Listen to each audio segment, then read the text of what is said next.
How you doing, YouTube? Matt Massa Beer Reviews back with a little bit different of a segment. I kind of teased this to you guys not too long ago, and it's basically a loosely and horribly veiled attempt at me at doing lists of shit I love other than beer, but I'll tie it loosely into beer. That way, it kind of makes sense on this channel. So when I do, mostly, I mean, I get it all the time in the regular reviews and comments, but the most it really does rear its head is when I do my live shows, the ones I've been doing recently, whether it just be kind of my best of awards or a lot of the massive online community bottle shares that I've done, those kind of things.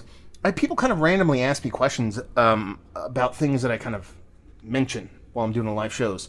You know, whether it's, I built a new gaming PC, or, I'm listening to this music, or doing something like that, and people are like, oh, what are some of your favorite, video games, and what are some of your favorite movies and stuff like that. So there's an interest for that stuff, obviously. So I figured I'd do some kind of segment, maybe do one of these a month, where I kind of do my favorite this, or my favorite that, and loosely kind of pair beer with it.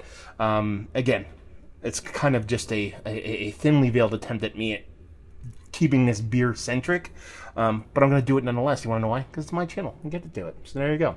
We're going to kick this one off with my favorite albums.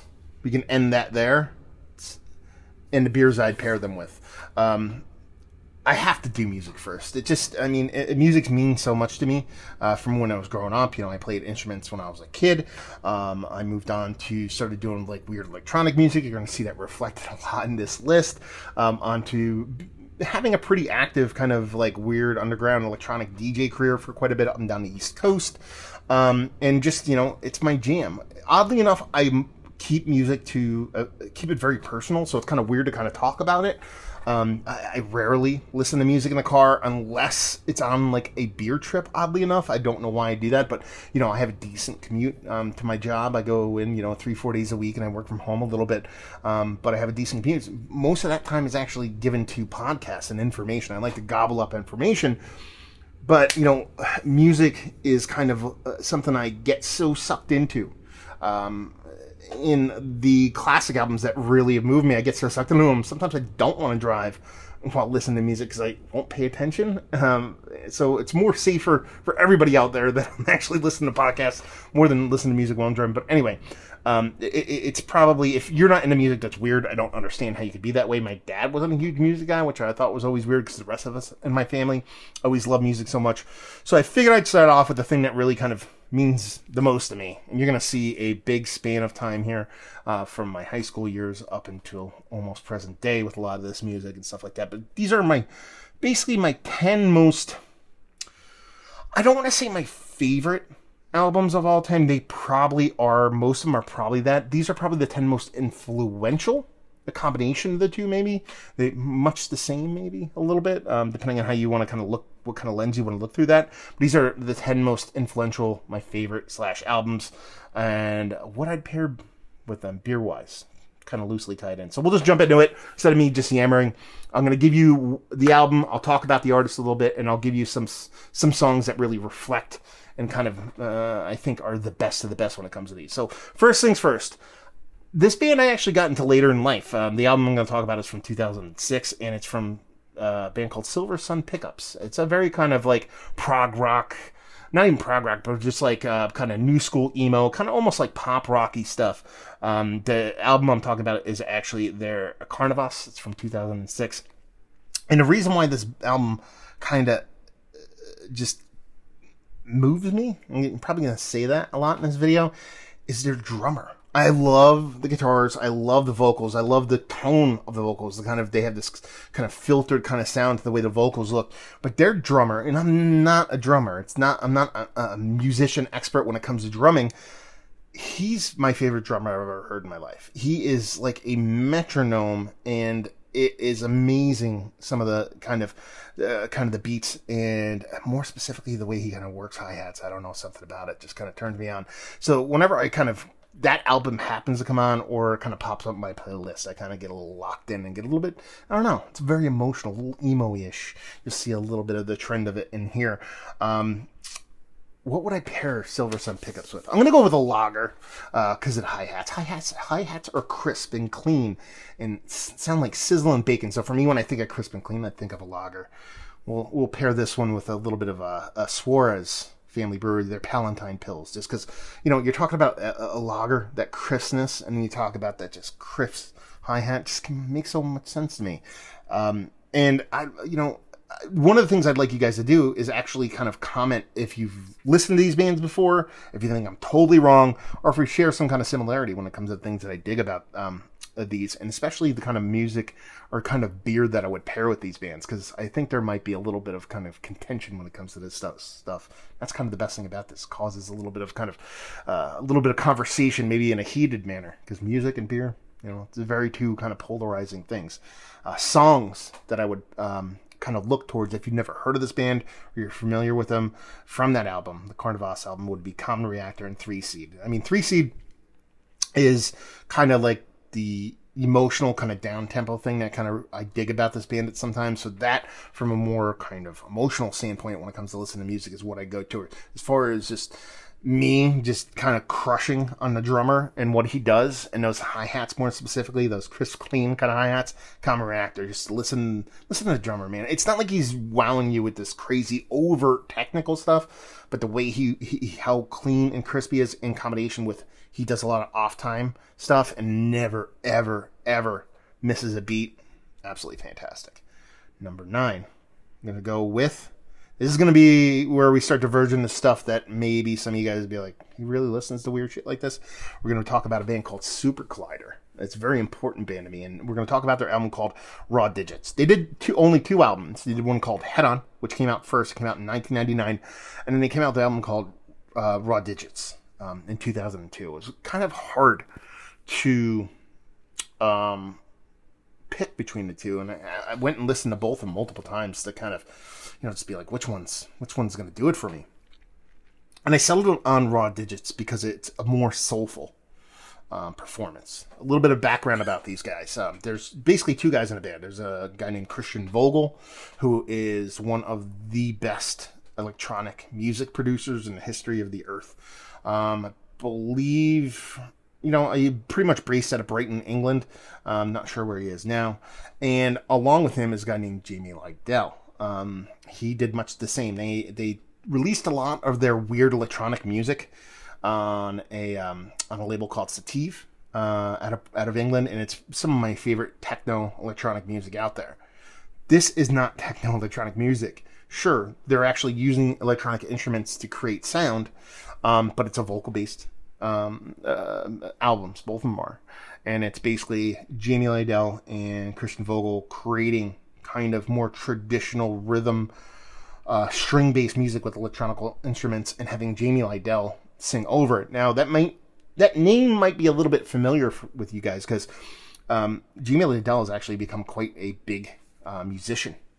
He's had ads, have used his music in the States, Target, a bunch of big popular stuff like that. But now he lives in Nashville, and he's essentially a new school, old school blues soul singer.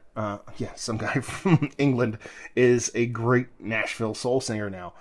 So you guys might know him from that. He has a bunch of kind of self-titled album to album called Multiply, stuff like that. But this is kind of where all that kicked off. You had both of these guys making just weird electronic music, great weird electronic music. Go listen to, more specifically, just on their older stuff, not necessarily this album. Go listen to Don't Take More from Christian Vogel. I'll try to link all these down below too, so you guys don't have to go looking for them. Don't Take More. It's actually, I think, the Jamie Lydell mix on that is the one that I like the most. And then Jamie Lydell had an album. What was the name of the album? But there was, I can't even pronounce it. The name of the song you want to go listen to, and it's just weird as fuck. It's called Sony Lone Simone. I know, it doesn't make any sense. It's like SOMEO and then L and then money. Anyway, I'll link them down below. That shows you the kind of stuff that they're originally making, and for them to kind of move on to these albums and make these really kind of deep, emotional, soul-driven kind of works. It was just super cool. I mean, you're talking about right around the turn of the century. This is when I was kind of coming in my own kind of electronic music wise, and it just kind of showed me kind of the aspects that you could do beyond just your general 4/4 techno kind of basic house electronic music. So that was super influential in my kind of mindset and when it came to me kind of creating music. What would I pair this with? Hop Butcher for the World, they're Traveling Scientist. Why would I do that? One, because it's a hop distillate IPA. So they basically had a distillery out of New York called Arcane Distillery, and they distilled hops. And then they use that distillate in the beer. Why am I pairing it with this? Because that's some crazy, weird fuckduckery. And these guys in these albums are crazy, weird fuckduckery. So that's why I would pair those with this album. As far as specific songs to kind of go off of when it comes to these guys, off that Raw Digits, because that's the one I kind of picked to be the leader in the clubhouse in the winter, would be two of them. You'd be talking about Spillin' Visions and In the Beams. Both of them on that Raw Digits. Again, like I said, I'll try to link to those below. Number 8, next album up, would be Duran. That's right. I am a Duran junkie. I love Duran. They're like one of my favorite bands of all time. Most people are going to be like, is he fucking trolling us now? Is this an episode of Massive Troll Reviews? I assure you it's not. I love Duran.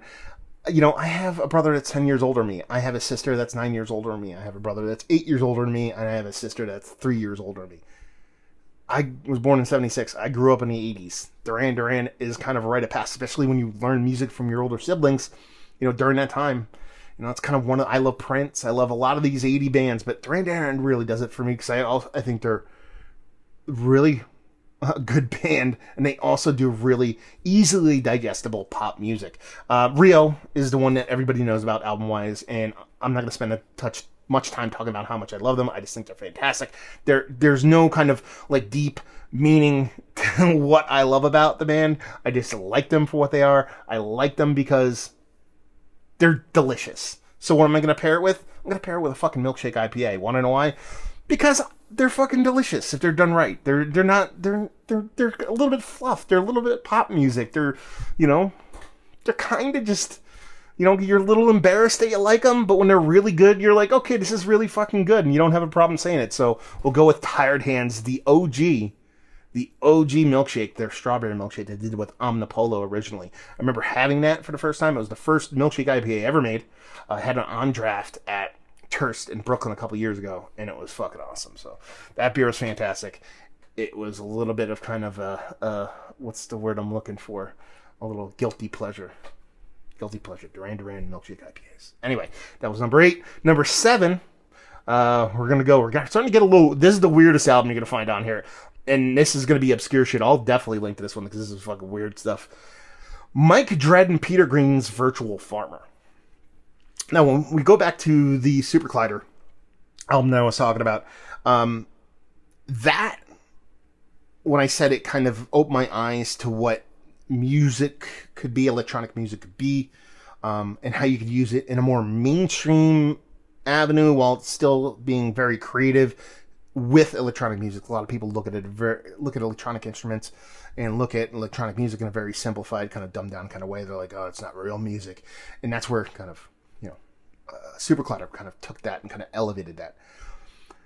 Mike Dred and Peter Green took that premise earlier. This is 1998. I think this had a lot of influence on the Super Collider band, and just was more of a kind of what kind of bonkers craziness, what kind of soundscapes, what kind of things can we do with just electronics, not even electricity, because the sounds and the stuff they make in his album is very experimental stuff. Mike Dred is a classic, old school, like, just weird techno electronic music artist. He is revered. He's not well known to the general public, but he has made some of the more kind of classics when it comes to electronic music in the more acid techno area, but also a lot of interesting stuff. Peter Green was actually, I believe he was a professor studying, I could be wrong in this one, I should have looked it up beforehand, but based off memory, he was a professor that was doing projects on sound in University of London, something like that,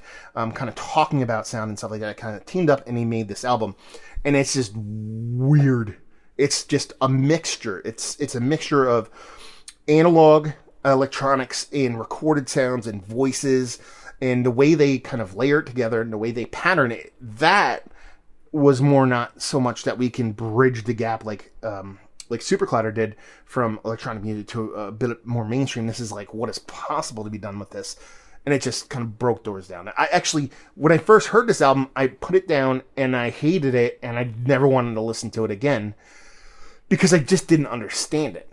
Superclutter was very similar too. And then, revisiting it and then opening your mind up and listening to it and try to understand, what they're trying to do and not have the preconceived notion of what's right and what's wrong when it comes to music. Much the same with beer. Sometimes we drink a beer and we're like, oh, I don't know if I like this. It doesn't taste like it's supposed to. But then you start realizing, wait, they're trying to do this. This is what they're trying to do. They're trying to kind of open your mind, open new doors to something a little bit kind of new. That's kind of where this album laid down for me. What would I pair this with? I got to pair it with a mixed culture beer, just because that's what this album was. It was a mixture of, like I said, of traditional instruments, electronic instruments, noise, sound, everything you possibly see. So we'll go with a side project a la table, the table beer. Because I think at its core, that beer is complex while simple, and I think that's what this album is. You listen to it, it sounds very complex, but I don't think that's the case. I think it's very, what's the word I'm looking for? Not emotional, very, just loss of words. That's what these things do to you. Music is very kind of hard like that. It sounds complicated, but it's rhythmic. It's basic. It's in tune with your body, and that's kind of how a really good mixed culture beer goes. So that's what I would pair that with. As far as tracks go, I would actually... The album does get a little bit off the rails, at least for me. But I would listen to these in the specific order, and I'll link these in this order, is their Cornucopia 105, their Chimera, then their Nautilus 110, and their Perpendicular Endurance. That's kind of like, I think that's the way they go in the album. But those are kind of the big four that really stick out to me, and they kind of run the gamut of soundscapes and styles. Absolutely fantastic. Number 6, Coheed and Cambria. I love Coheed and Cambria. I've seen Coheed and Cambria. I can't tell you how many times I've seen them. The weird part is that I'm not a big comic book nerd guy. Let's get that out of the way. Coheed and Cambria, for those that don't know, are basically, it's a prog rock band that's kind of like the new school version of Rush. Even Claudio, the lead singer, heard that. He'd be like, yeah, that's pretty much right, because he's like the biggest Rush fan in history of mankind. But all their music is kind of based on this kind of this comic book called The Armory Wars, and it's kind of, kind of like almost like a rock opera kind of thing going on. So a lot of the music is based off of that. I don't read the comic books. I don't invest in them, but the music still resonates. So that's the cool part about it, and that's one of the things I kind of appreciated of it. A couple weird things about this band is that I saw them, like I was the first person to kind of ever see them. I know that's a bit of a stretch, but their first tour, obviously they're from up in the Hudson Valley area of New York, but their first tour they ever went on, outside of their local area, they came to my music venue.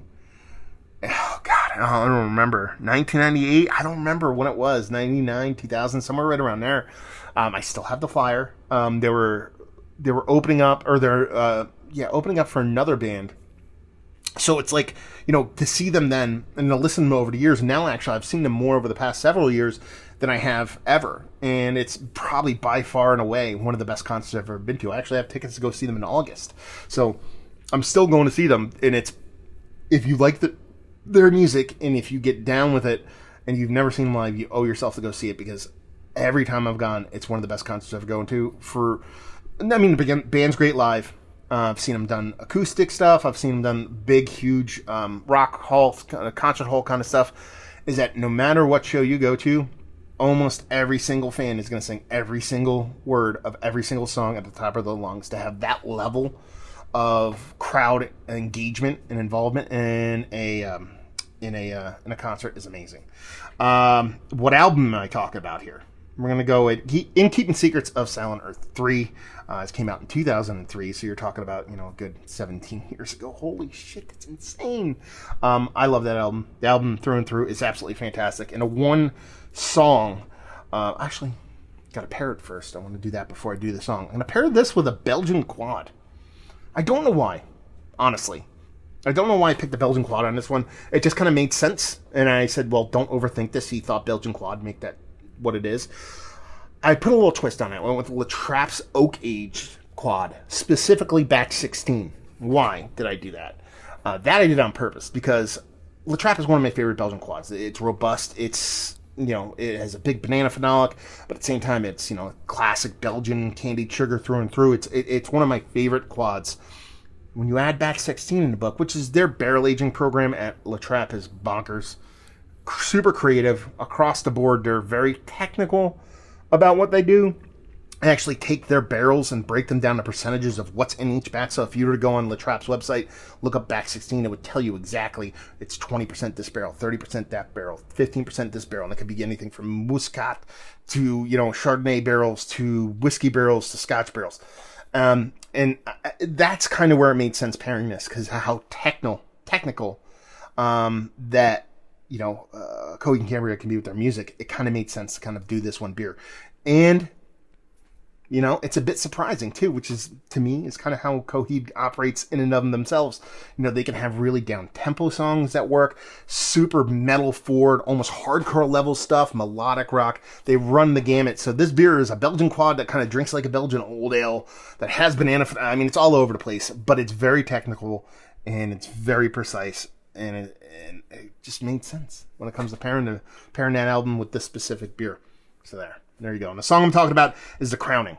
That's my favorite one. There's a bunch of them. The self-titled song off that album, Keep Me Silent Earth, that song is fantastic. There's a bunch of great ones, but The Crowning is the one that really, really does it for me.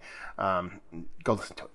It's going to be down there. Link down there. Anyway, number 5. We're halfway through. Hopefully this doesn't take too long and you guys keep interest. Let me know. Like I said, chime downstairs. Give me your favorite albums. You can pair them with beer if you want. It's up to you. No pressure. Gotta take a goddamn sip. It's been too long. How about that? Enjoyed a nice big hazy IPA. Look at that rich haziness. New School Brewery putting this stuff out. Yeah, heck of sure. It's like the oldest beer in history of mankind. It looked like hazy, didn't it? You guys thought it was. Anyway, we're off to number 5. 9 Inch Nails. Yeah, 9 Inch Nails. We're gonna be doing Downward Spiral. Oh, it was so hard for me. It was between Pretty Hate Machine and Downward Spiral. This is the band that did it for me in high school. This is the one that kind of took me from I like music to I hate everybody and I love music. That thing that happens when you're a teenager and you become angsty and all that shit. This is right in my wheelhouse. So you're talking about from Pretty Hate Machine, which came out in 1989. So you're talking about I'm just entering high school at that point. And you're talking about Downward Spiral capping my high school off, coming out right when I'm graduating high school. It was just a perfect bookend on that perfect beginning and end of those angsty teenage years.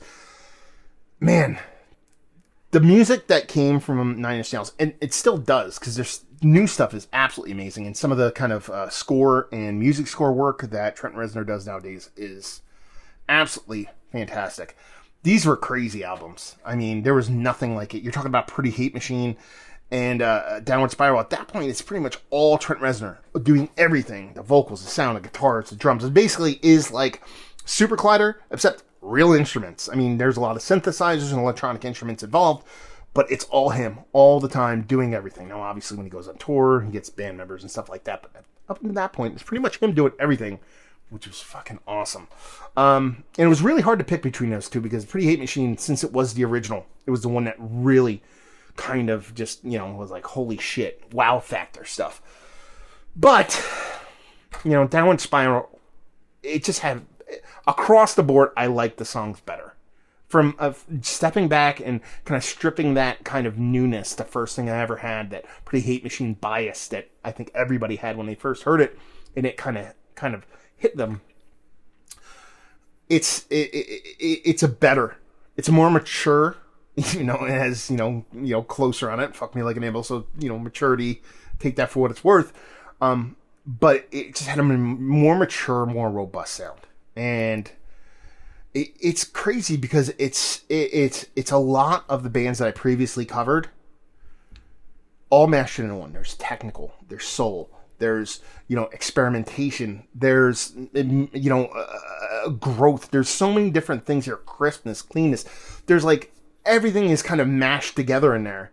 In an album that can be both violent, but also soft at the same time. It's absolutely bonkers. It's almost like an oxymoron of itself, which is kind of one of the reasons why I think I like it so much. Now, what beer we're going to pair this album with?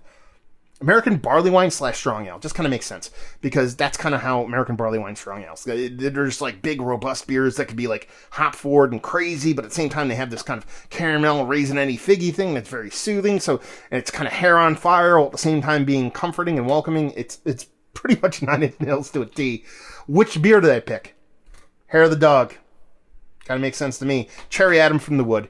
I would drink that, sip that over the course of the album, and probably have one of the best nights I could have. Beer drinking and music listening. I'm gonna let you in a little secret. I kind of fucking did that listening to that album, and it really fucking worked. So that, I can assure you, is a great fucking pairing.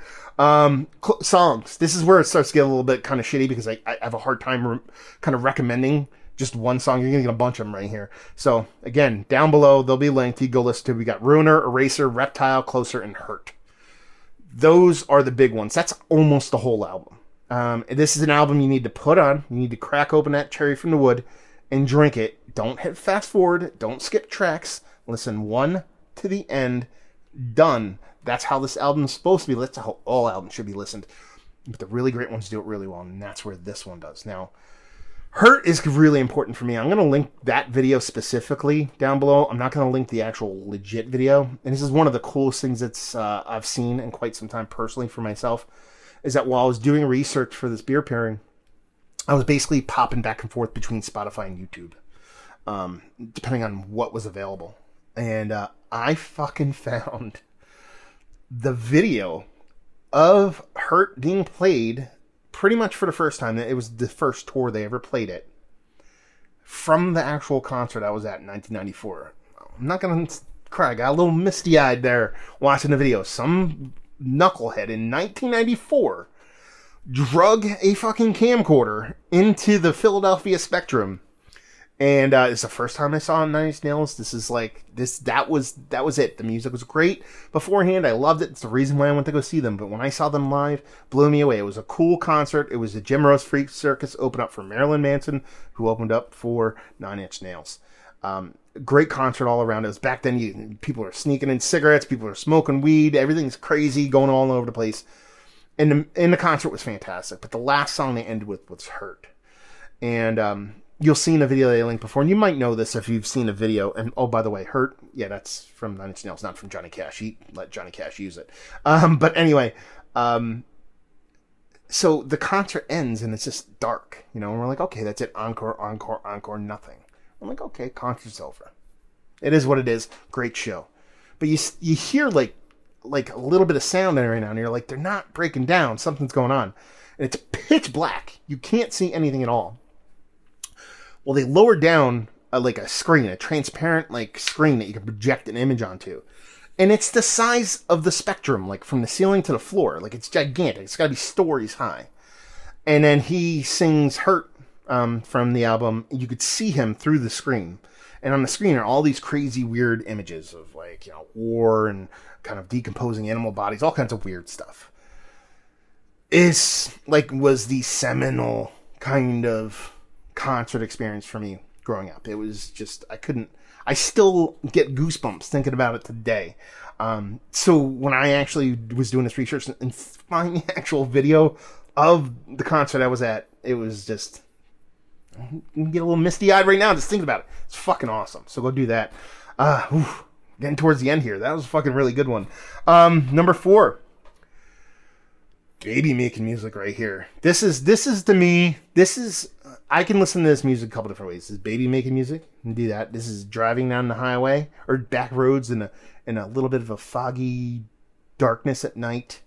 Kind of meaningful, introspective music, but at the same time, super fucking sexy. That's Portishead's Dummy. Portishead is one of the best bands in the history of mankind. Trip hop act.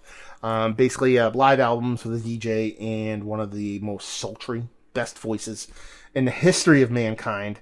Her name is Beth Gibbons. If you don't know who Portishead is, 2 things. 1, shame on you. And 2, you're welcome. Because I am now introducing you to Portishead, and you will go forth and enjoy them as everybody should. The album we're going to be talking about is Dummy. I mean, that's their album. They've done more than that, but that's the album from them.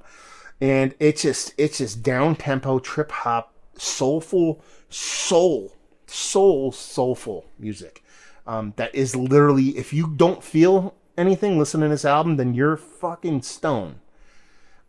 I don't know what else to say. It's absolutely fantastic. Just makes me I don't know, it makes me, it doesn't make me, it can make me sad, yes, but it makes me sad in a good way. I don't know if that makes any sense. Yeah, you have to listen to it. It's hard to explain. It's hard to explain how beautiful and meaningful and emotional the music is without listening to it. It's hard enough to try to explain it. It's almost impossible, Porter said. So just go listen to it. We're going to pair this with Saison. We're going to do Hill Farm said barrel-aged Dorothy. Why? Because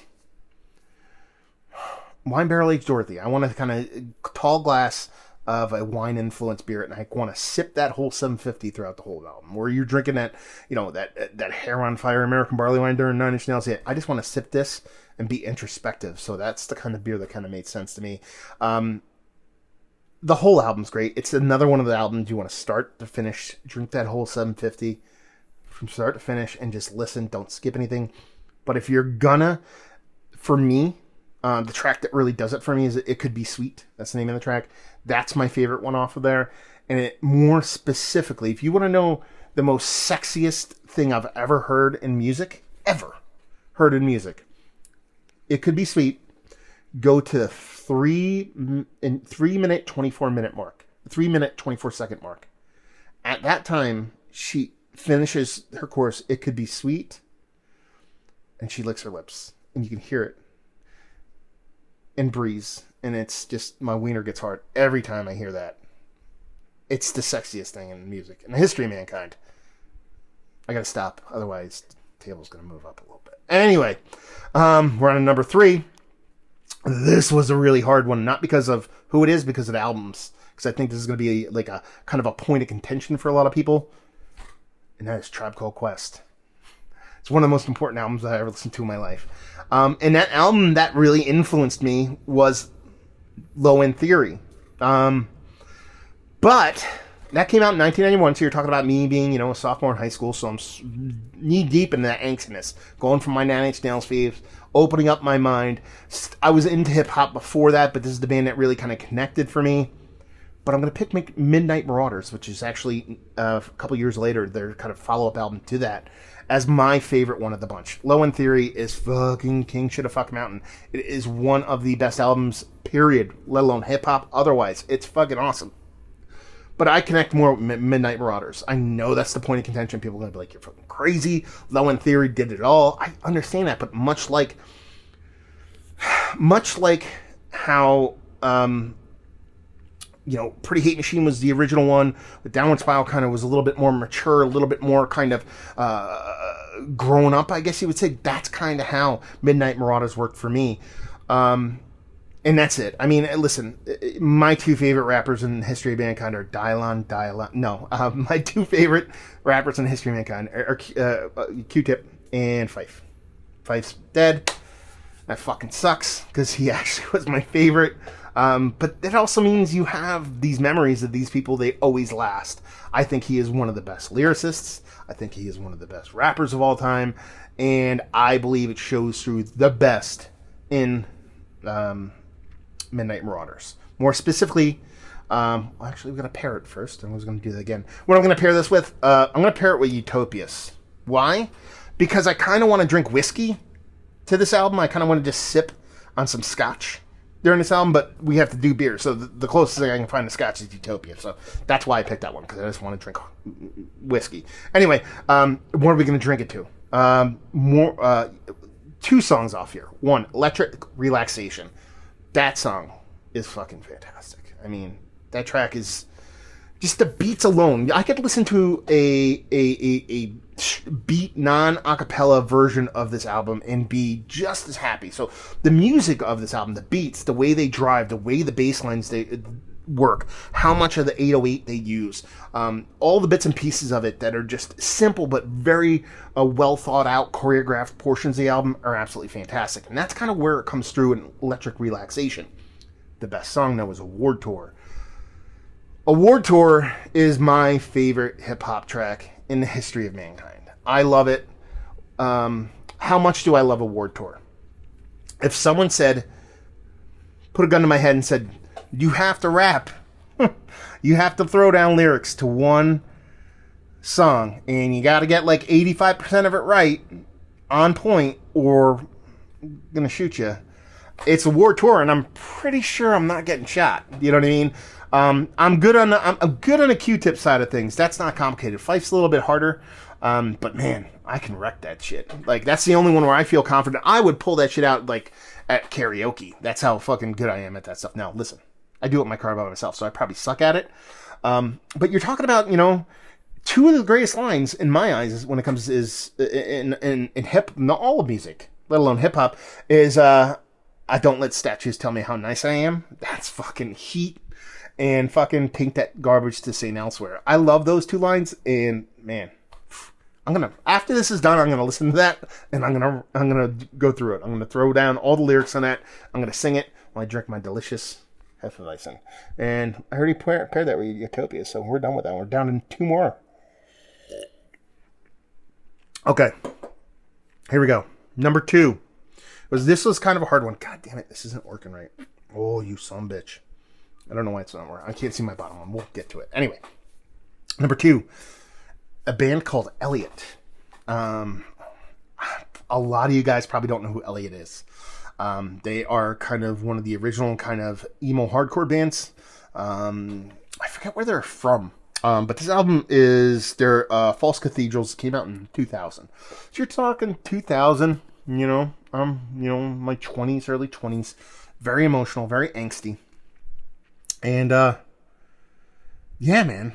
I mean, it's just, this is the album I actually listen to most of, when I'm driving to and from breweries. I know that's a kind of a weird place to put it. But, like, if you actually go on my Instagram, you'll see, like, me just driving home from a brewery and the landscape flying by. Like, I just take a video landscape, and it's just, 9 times out of 10, there'll be music on, and 9 times out of 10, that music is Elliot for some reason. I just love the band. I mean, it's probably one of the most deep, emotional, albums I've ever heard. And it really pretty much like a couple albums and then they bounce. They're out. You know, they're still out there doing music, doing their thing. But I feel like this kind of chord's like caught some weird way. Anyway, yeah, I don't even know what to say. You gotta listen to the whole album too. That's the whole funny thing is I have listened pretty much the whole fucking album here.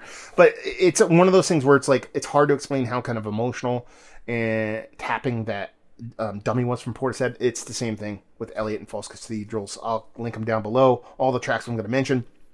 It just moves me. It moves me in a way that very few songs have done, let alone whole complete albums. It's gritty. It's dirty. They do use a little bit of weird electronic music in it too from time to time, which is really odd to see in such a kind of low budget, kind of underground, kind of emo, kind of hardcore band. It just works. And yeah, if you go and listen to their stuff and say, yeah, they're not good, then just stop watching my channel because we can't be friends. Anyway, we're gonna pair this with Lambic, because if you're talking about thoughtful, emotional, well done, just a heart. All heart. I think of lambic, I think of traditional lambic. We're going to go with Cantillon, Lupep. Or no, let's go Fafoon. I was going to go Lupep Creek. We're going to go Fafoon. We'll go Fafoon on that. Just because, there's something, nice fruited, rich lambic. That is just, has a bit of time on it, has a little bit of age, just like this album. And just, you drink it and you just get a little introspective, which is kind of how I get every time I listen to False Cathedrals. As far as songs go, again, like I'm going to list half the album here.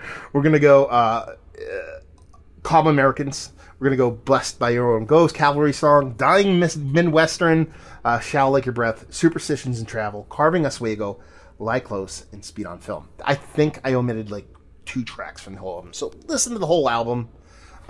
That's really what it should be. Open your favorite lambic. Sit down. Again, sip and drink and enjoy this whole album. It's an hour of your time. It's a $7.50 a beer. You won't have a better time than you will doing that. So I'll have to put this on the side to actually read my bottom one, because the notes thing kind of screwed up. And this is the hardest one for me, to be perfectly honest with you. because as much as Midnight Marauders was a kind of a bone of contention when it came to the best albums, this one might be a little bit more, especially for their fans, because their fans can be a little bit more feverish, and that is Faith No More. Faith No More is my favorite band ever. Mike Patton can do no wrong. I think he is the most electric and most unique and most talented musician and lyricist. I mean, lyricist is actually, no, that's a given. Like, they've run tests on his voice. He has the most widest range of vocals of anybody in the history of music. Everybody. Anybody you can think of. Name him. Doesn't matter. He has a wider range in sound. He has like 5 different bands, and they all sound completely different. He can hit any octave. He was the voice of the Darkness in the video game of Darkness. He was the voice of the vampire demon things from I Am Legend. Like, the guy can do nothing, can't do anything, cannot do anything with his voice. Does that make sense? You know what I'm trying to say. And he's fantastic. Here's the weird part. I've never seen them live. I haven't. I lie about it sometimes. People are like, oh, yeah, I've seen it. Because I don't want to have the conversation about how I've never seen Faith No More live. It eats me up. It drives me insane. I do not have to say that anymore, because I'm going to see them live this summer. I already have tickets, so I can scratch that one off my list. I don't know how I've never seen them live. There was a period there where I just wasn't going to concerts, and I don't know why. And they don't tour that much, and I don't know what it was. I just never did, but I will. Anyway, so the fight you have here, the battle you have here between people is their, Angel Dust, which is kind of, everybody's like, okay, that's it. That's Angel Dust. That's the album. See, I like the Real Thing more. And here's the fucked up part, is that I went into the list going, Angel Dust. And then I sat down and listened to these albums several times. And I was like, I fucking kind of like Real Thing better. You know what I mean? So it was kind of a learning experience for me, even for stuff that I took for granted that I thought was going to be the best. Angel Dust is fantastic. But man, fucking Real Thing. The Real Thing is fucking amazing. The way these beers have aged, beers have aged. Actually, and that's going to work too. The way these albums have aged over time, they haven't lost any of their luster. I would say Angel Dust and Real Thing are kind of markedly different albums too. So it's like you're talking about a kind of wide range of style between the both. There's that sound, that Faith No More sound that I love so much, and it's one of the reasons why I like the band so much, or love the band so much. But it's just the uniqueness. It's the magic of Mike Patton. And that's the funny part. I could put Tomahawk, one of his other bands, on here. I could put Peeping Tom, one of his other bands, on here. I mean, I could put all his albums on here and all his bands on here, and I'd be okay with it. But I really tried to keep these to one album and one band, and I didn't do it because I'm kind of throwing these down as a tie. Gun to my head, Real Thing wins. But first off, what are we going to pair this with? I'm going to cheat on this one, too. We're going to age this with a basement full of barrel-aged or old-aged beers. Thomas Hardy, J.W. Lee's, like all the barley wines and all the stouts, Black Alberts of the world, Courageous Stout. You pair this album, you get these 2 albums, you go downstairs into your basement, in your cellar, and you start cracking those bottles that you've been sitting on and you say you're going to drink that you're never going to fucking drink. You spend 2 hours getting rip shit drunk on fucking cellar beers. That is good fucking time. Now, what songs are we going to pair these with? Okay, we got a bunch because we're dealing with 2 albums. I'm going to give you 2 albums worth of songs here. I tried to whittle these down as much as I could.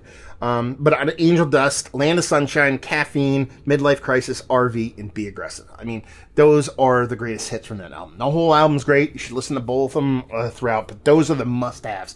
If you have to go listen to any of them, that would be it. Now, to trump that, if I'm going to pick either of the 2, it's going to be The Real Thing. And if I'm going to say, okay, you have to listen to these songs off The Real Thing, you can't miss them. It's going to be From Out of Nowhere, Epic, which is probably their most popular song. Most people probably know that one. Falling to Pieces, Zombie Eater. Okay? Zombie Eater might be my favorite song from Faith No More. I think I'm missing a couple on here. Because I have a slash meaning I had more. So I'm probably missing a couple off of Real Thing. But Zombie Eaters, anyways, I think is nice. And now it's Real Thing. The self-titled track off the album might be my favorite. actually. My little Bluetooth speaker's going off. But yeah, Zombie Eaters and Real Thing. The Real Thing from the album, The Real Thing, are my two favorite. Those are so good. Oh my god! Now I gotta go and listen to all these albums. This is kind of a problem. I've listened to them like 30 times over the past 2 weeks, and now I gotta go listen to them more. I don't even know if I want to keep doing this because that means I'm gonna do video games, gonna do movies, gonna have to start playing all this shit, and I don't know if I have this time. But this is actually really fun. I actually really enjoyed this. There was no script. You know me. I just sit down and start talking. I have the list of stuff in front of me I want to talk about. And I thought I was going to be a red hot dumpster fire, but I think I did an okay job of it. So yeah, I like this. Let me know what you guys think. Let me know what albums that you guys love. You don't have to pair them with beer, but if you want to, you're more than welcome. Tell me, I love this album. I love this group. This does it for me. Conversely, is there something in here you're like, that's hot. I don't know why you like that shit. Let me know. Tell me some of your favorites, whether I'm right when it comes to music, whether I'm wrong. Guess what? I'm always right because it's me. I like my music, and you'll be right with yours. Tell me what you dig, what you would pair with your albums or some of your favorite music. Ask me what you'd like me to do lists of these of. I'm going to do movies. I'm probably going to do favorite tracks of all time, too. You might get actually a couple repeats off of this one, but you definitely get new ones. Probably do tracks, video games, moments in video games, movies, stuff like that. Try to do these once a month, maybe. And let me know if you want to see more of this. Because like I said, I had a really good time doing it. So hopefully you guys did too. What was the other thing I was going to do? I don't know. I'm going to link all these down below. I'll try my best to get it done. I know I usually say that and I don't, but this one's kind of important, so I'll do that. Let's do a quick recap. We're going to do little bit of Silversun Pickett's Carnavas with a little bit of Suarez Palantine Pills. At number 9, we're going to do a little bit of Super Collider Raw Digits. We're going to pair that with a little Hot Butcher for the World Traveling Scientist. We're going to go on to number 8 with a little bit of Duran Rio, and pair that with a little bit of Tired Hands Milkshake IPA, more specifically the strawberry variety, the OG one.